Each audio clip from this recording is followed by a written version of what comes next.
um pouquinho do fórum da semana passada, tá?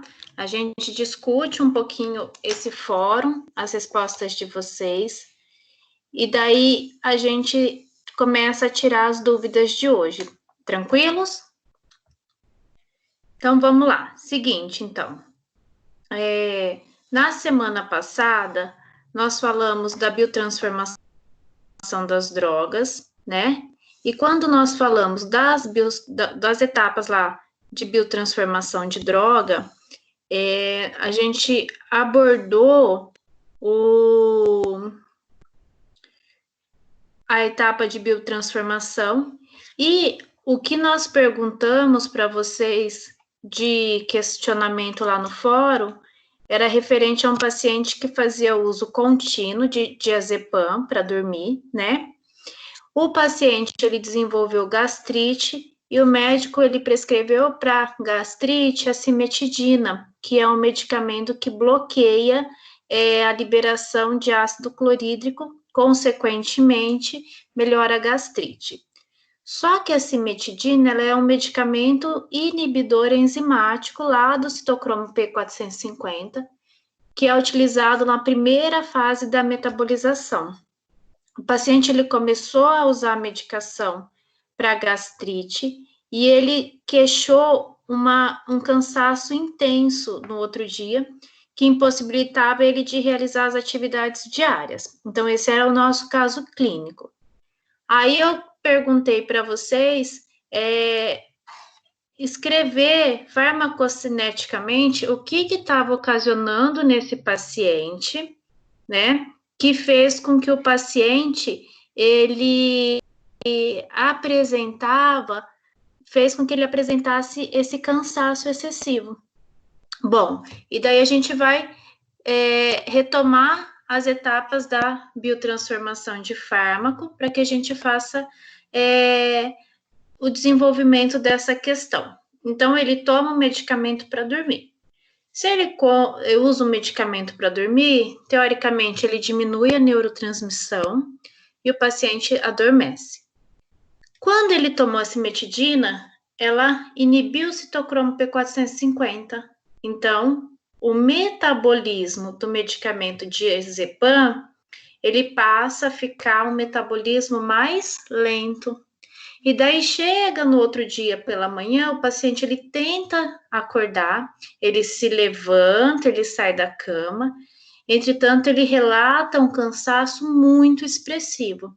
E esse cansaço é por quê?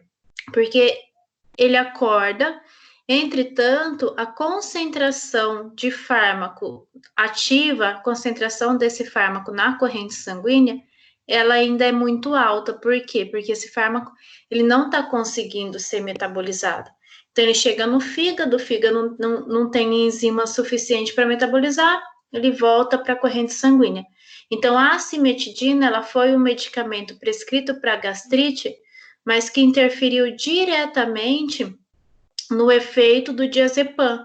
E isso fez com que o paciente apresentasse um efeito exacerbado do diazepam, o que justifica esse cansaço excessivo no dia seguinte.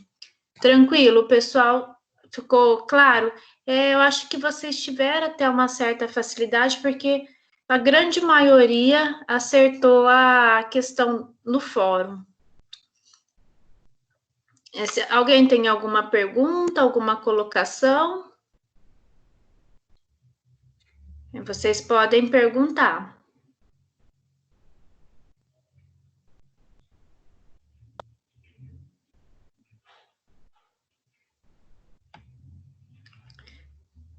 Tranquilos? Podemos continuar, então?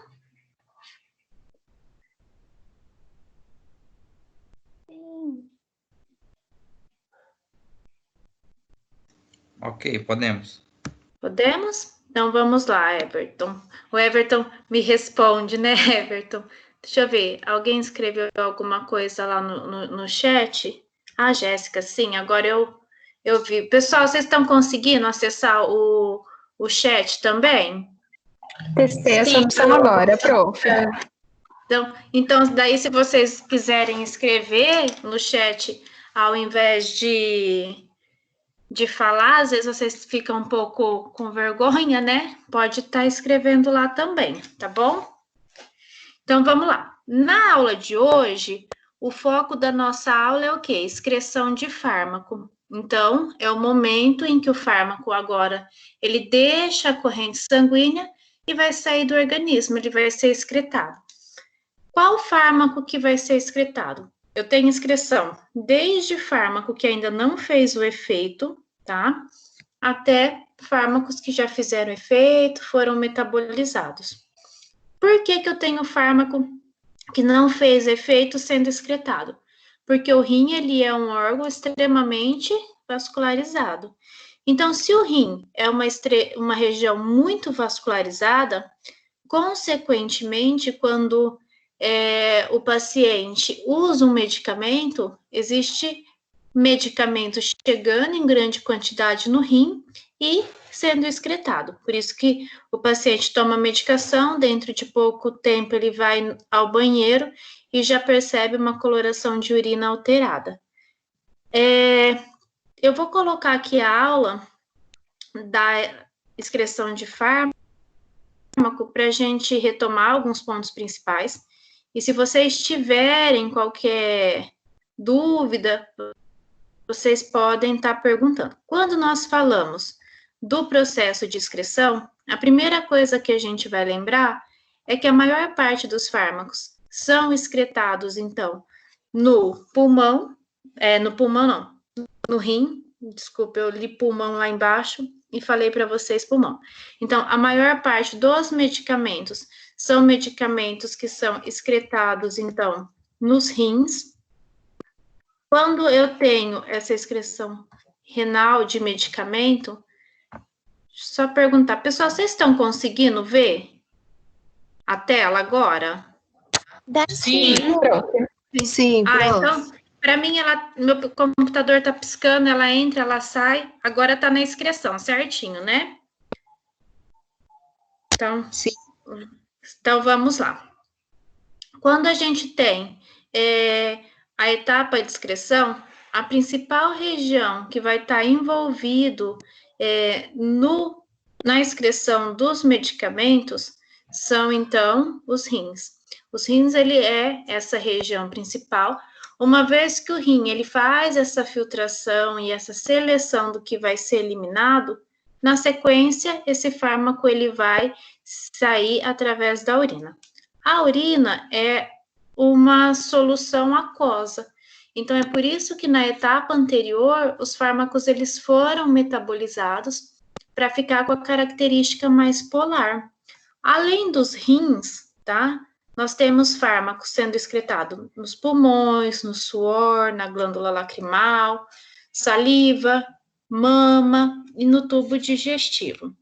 Só que nessas regiões, os fármacos são excretados em uma menor proporção. Por isso que os rins, a gente acaba dando um enfoque maior em função da quantidade de fármaco que é excretado nos rins. São 3 processos de excreção renal. Esses processos vocês já estudaram lá em anatomia, fisiologia, que é a etapa de formação da urina. Então, os néfrons, tá? São as células lá que compõem os rins. Através dos néfrons vai acontecer quais processos? A filtração glomerular, que ocorre aqui na cápsula de Bowman, tá? Filtra moléculas com peso molecular pequeno.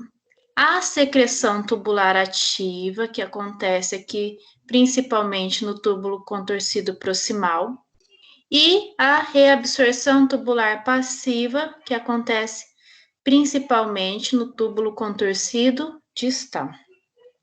Esses processos, eles acontecem de formas diferentes, porém, são importantes para a formação dessa urina final.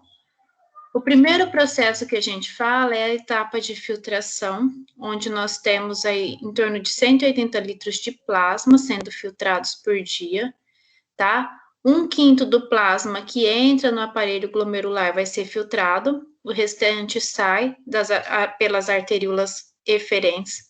Então, assim como qualquer região do nosso corpo chega ao sangue arterial, é filtrado, então ele chega através das arteríolas aferentes. O que não for utilizado volta pelas arteríolas eferentes. E essas arteríolas eferentes, elas vão estar todas próximas do néfron. E são através delas que irá acontecer a reabsorção e também vai acontecer a secreção. Na filtração, só filtra moléculas com peso molecular pequeno, tá? Com peso molecular inferior a 20.000 Daltons, e somente os fármacos na forma livre. Quando a gente fala da secreção ativa, ela acontece principalmente no túbulo contorcido proximal. A gente fala que é apenas o fármaco em sua forma livre, porém, algumas moléculas de fármaco, se tiver ligado a algumas proteínas pequenas, eles conseguem passar, porque a secreção ativa, o próprio nome já fala, ela acontece por transporte ativo, e daí nós temos carreadores de membrana, proteínas carreadoras de membrana, tanto para fármaco ácido, quanto para fármacos básicos. Um exemplo natural que acontece no nosso corpo normalmente de secreção é a secreção de ácido úrico, é um processo fisiológico que acontece. E a etapa de reabsorção, nós temos também o quê? O próprio nome fala, reabsorção. Então, é algo que entrou dentro do néfron, porém, ele vai ser reabsorvido. Ele vai voltar para a corrente sanguínea. Então, 80% do material que foi filtrado, ele consegue ser reabsorvido. A reabsorção, ela é uma etapa muito importante para que tenha o equilíbrio hidroeletrolítico do corpo. Então, ela reabsorve glicose, sódio, cloro, hidrogênio, potássio, a água. Entretanto, nós também temos a reabsorção de medicamentos, dos fármacos. Só que a reabsorção, ela acontece por difusão simples. E acontecendo por difusão simples, os fármacos precisam estar na forma apolar, não ionizado e pequeno. E daí, sabendo que ele tem que estar apolar, existe a possibilidade de concentrar esse fármaco na urina. E se ele ficar concentrado na urina, dentro do néfron, ele vai ser excretado. Então, por exemplo, o paciente, ele está intoxicado por anfetamina, que é uma substância básica. Chegando no hospital, os profissionais de saúde dão para o paciente uma substância ácida. Isso torna a urina do paciente ácido. Assim, quando a anfetamina cair naquele interior do néfron, lá dentro vai estar ácido. Toda base em meio ácido recebe o próton. E daí eu impeço a etapa de reabsorção. Se o fármaco não for reabsorvido, consequentemente ele vai ser excretado e daí a gente vai então eliminar esse medicamento de forma mais rápida. Então lembrem que nós temos o processo de ionização, ele é extremamente importante no processo da absorção. Quando eu falo em absorção, eu quero que fármaco ácido tenha maior absorção em meio ácido. E quando eu falo em excreção, para ter maior excreção, o pH do fármaco tem que ser diferente do pH do meio, para que nós tenhamos, então, essa excreção. Então, aqui, ó, nós temos mostrando onde acontece a filtração. Aqui eu tenho mostrando a secreção, que o fármaco migra de dentro do vaso sanguíneo para o interior do néfron. Em verdinho, nós temos as etapas de reabsorção, onde o fármaco que foi filtrado estava no interior do néfron, ele volta a ser reabsorvido e volta para a corrente sanguínea. Então, aqui, quando eu falo da questão do pH, o que vai acontecer? Vamos pensar da anfetamina. A anfetamina, ela é um medicamento básico. Ela é base, tá? Então, a anfetamina, ela é base. Quando a anfetamina, ela foi filtrada, a anfetamina, ela caiu dentro do néfron, ela conseguiu ser filtrada, então ela está dentro do néfron. Se o pH da urina tiver básico, então, deixa eu trocar a cor aqui. Se o pH da urina tiver básico, né? O pH da urina tiver básico, o que acontece com a anfetamina? pH, ai gente, pH básico, né? A anfetamina, ela vai ser reabsorvida. Agora, se esse pH, ele tiver ácido, né? O pH, se nesse momento esse pH da urina, a gente falou que foi lá para o hospital, e acidificar a urina, se o pH da urina tiver ácido, o que vai acontecer? Nós iremos bloquear a reabsorção da anfetamina. Consequentemente, não vai ter como a anfetamina voltar para a corrente sanguínea e ela vai, então, ser eliminada. Ou seja, para que eu tenha uma maior excreção, o pH da urina tem que ser diferente do pH do fármaco. Porque daí o fármaco fica ionizado e eu vou reduzir a reabsorção. Então, aqui eu tenho a imagem mostrando também as etapas de filtração aqui no glomérulo. Mostro a secreção, que vai do vaso sanguíneo para dentro do néfron, e mostro a reabsorção. Então, qual é a etapa que a gente consegue alterar? Nós conseguimos alterar com pH a etapa da reabsorção. De que forma? Promovendo a ionização desse fármaco. Então, se o fármaco ele for ionizado, consequentemente, eu vou impedir a reabsorção, eu terei uma maior eliminação. Existe um cálculo farmacocinético muito importante, que é a quantidade de fármaco depurado, que vai avaliar a capacidade do sangue em eliminar o fármaco através dos rins. Então, todo fármaco utilizado, ele tem o seu tempo de depuração. E esse tempo de depuração, ele está relacionado também com o tempo de meia-vida. E nós precisamos, antes de lançar o medicamento no mercado, conhecer esse tempo de depuração, para saber qual vai ser o esquema posológico. E aqui ficou até a forma farmacocinética, é lógico que a gente não vai calcular, mas para vocês verem que o volume de plasma depurado que está excretando o fármaco por minuto, a gente vai ser igual a concentração de fármaco na urina, o volume de urina que a pessoa produz por minuto e dividido pela concentração plasmática do fármaco, concentração presente no sangue.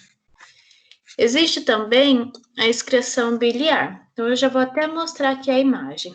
Quando eu falo da excreção biliar, a excreção biliar, ela ocorre para fármacos que são extremamente lipossolúveis e que não conseguem sofrer a etapa de metabolização pelo fígado e ficar com característica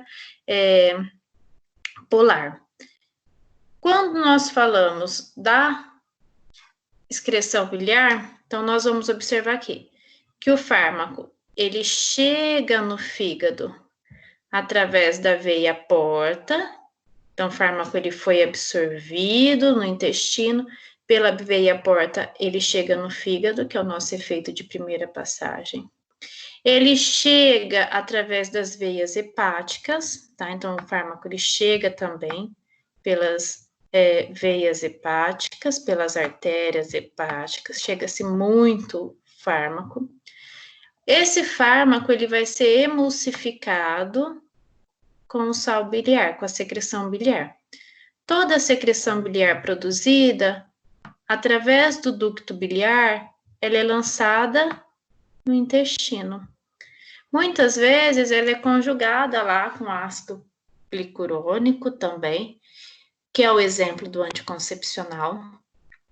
E daí, o intestino, as suas bactérias, pode romper essa ligação com o ácido glicurônico, o fármaco volta a ficar na sua forma ativa, volta a ser reabsorvido, ou esse fármaco, ele pode acontecer o quê com essas substâncias?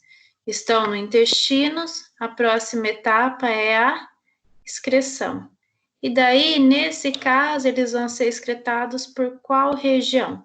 Através das fezes. Então, quando um fármaco ele tem a excreção hepatobiliar, é aquele fármaco extremamente lipossolúvel, que não conseguiu sofrer a metabolização hepática, ele foi emulsificado com a secreção biliar, lançado no intestino e, consequentemente, eliminado pelas fezes. Muito comum com hormônios, tá? Aí, outras vias de eliminação que nós temos é a via pulmonar, tá? Sai através da nossa respiração, pode ser eliminado, do suor, das lágrimas, da saliva, do sebo, dos cabelos e do leite materno. Então, toda a região excretora do nosso corpo elimina fármaco. É lógico que em menor proporção, mas os cabelos, atualmente, eles vêm ganhando um destaque muito especial, principalmente para perícia criminal, pois uma vez que o nosso fio ele cresce, o crescimento do fio é em torno de até 1 centímetro por mês. E tudo que nós consumimos, ele vai sendo introduzido nesse fio de cabelo, no pelo do corpo, em doses mínimas, mas entra. Então, quando quer um exame mais preciso, o cabelo hoje ele é uma fonte de informação muito grande. Por isso que foi pedido atualmente para renovar a carteira de motorista, os caminhoneiros eles fazem o teste do pelo, porque ele mostra aí, vamos pensar uma mulher que tem cabelo longo. Se a gente for pegar da raiz até as pontas, a cada 1 centímetro por mês, ela vai trazer uma informação aí, às vezes, de 3 anos atrás, coisa que não é possível com o sangue. O sangue ele é renovado muito rapidamente. Então, dessa forma, os cabelos, eles mostram como uma análise extremamente eficaz. E um cuidado maior, que eu também chamei a atenção no vídeo aula para vocês, é em relação ao leite materno, porque muito medicamento que a mulher consome pode chegar para o bebê através da amamentação. E a gente vai expor esse bebê a efeitos indesejáveis, além do bebê ter o fígado muito imaturo, o rim muito imaturo, eu posso causar uma intoxicação muito grande nesse bebezinho. Então, é algo que a gente precisa tomar bastante cuidado. Existem aquelas mulheres que muitas vezes querem usar o leite, a cerveja preta, né, para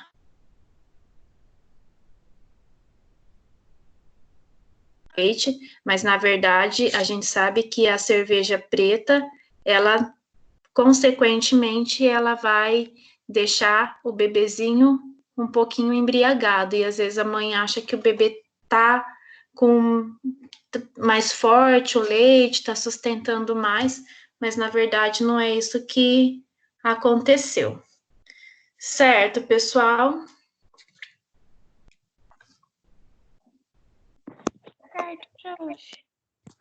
Tranquilo? Alguém tem alguma dúvida? Quer falar, fazer alguma consideração?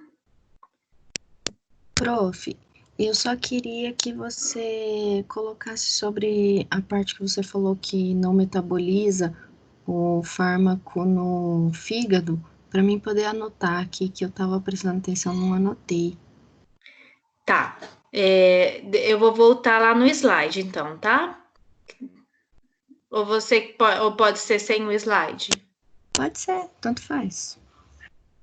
Bom, então, assim, o que a gente tem que pensar?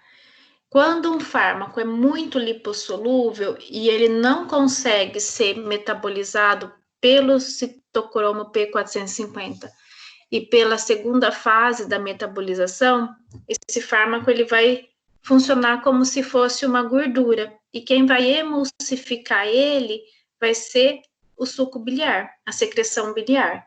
Então, lembra, a bile ela serve para solubilizar gorduras e o corpo promover uma maior absorção ou excreção dessas gorduras. Então, quando o fármaco é extremamente lipossolúvel, ele chega até o fígado para ser metabolizado, porém o fígado não consegue metabolizar ele pelas reações de fase 1 e fase 2. Aí ele vai ser emulsificado pela secreção biliar. Essa secreção biliar ela é lançada no intestino. Consequentemente, ela é eliminada pelas fezes. O caso que eu chamei a atenção para vocês é em relação ao anticoncepcional. Porque, olha o que acontece. O anticoncepcional, ele é lançado no intestino, conjugado lá com o ácido glicurônico, só que as bactérias intestinais, elas são capazes de romper a ligação do ácido glicurônico. E o anticoncepcional, ele volta a ficar na forma ativa. E daí ele volta a ser reabsorvido e fazer o efeito. Então, é por isso que quando uma mulher, ela toma anticoncepcional e ela toma antibiótico, o antibiótico, ele mata a flora intestinal. Consequentemente, não tem as bactérias do intestino para ativar esse anticoncepcional de novo.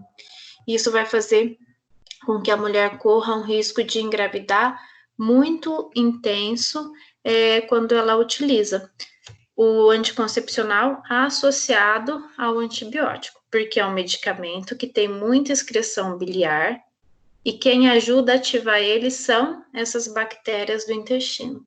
Então, sempre que o medicamento tiver excreção biliar, ele é emulsificado pela bile. Na sequência, esse medicamento, ele vai ser excretado pelas fezes. Acho que ficou claro, Viviane? Entendi, eu anotei aqui, valeu, prof. Deu? Pessoal, alguém mais tem alguma dúvida?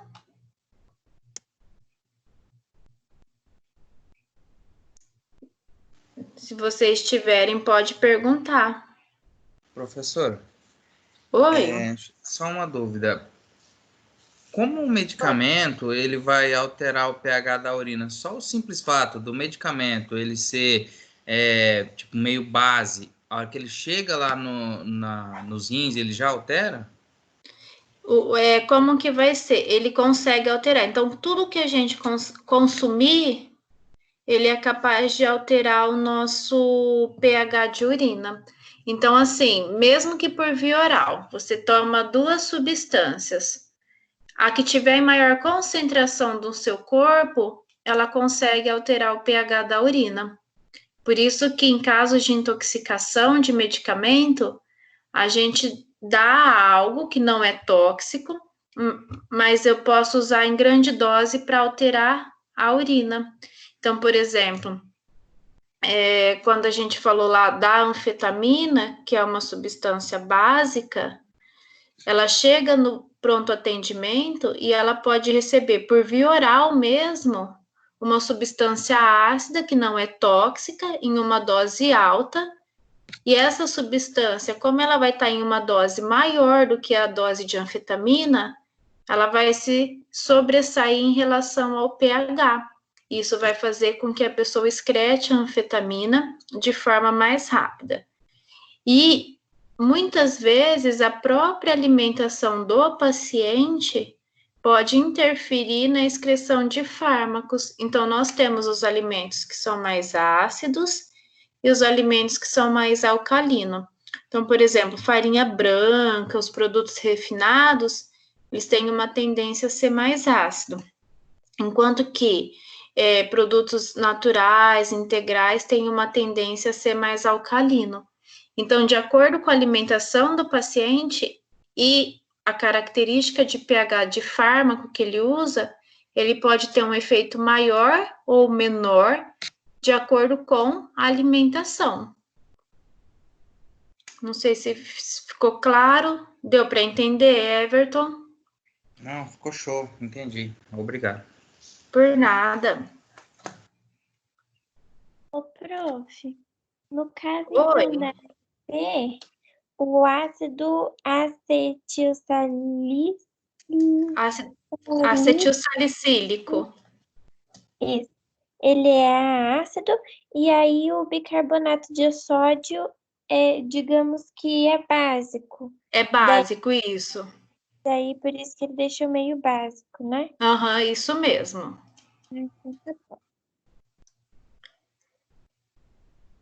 Pessoal, alguém tem mais alguma pergunta?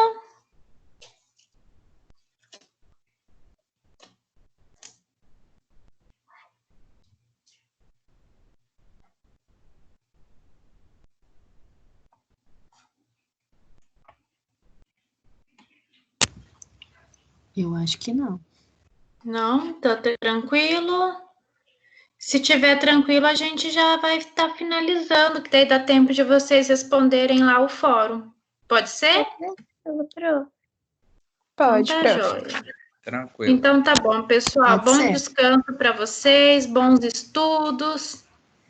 Aproveitem para estudar e fiquem em casa, quem pode, né? Que tem as pessoas que estão trabalhando. Ok, prof. Tchau, tchau.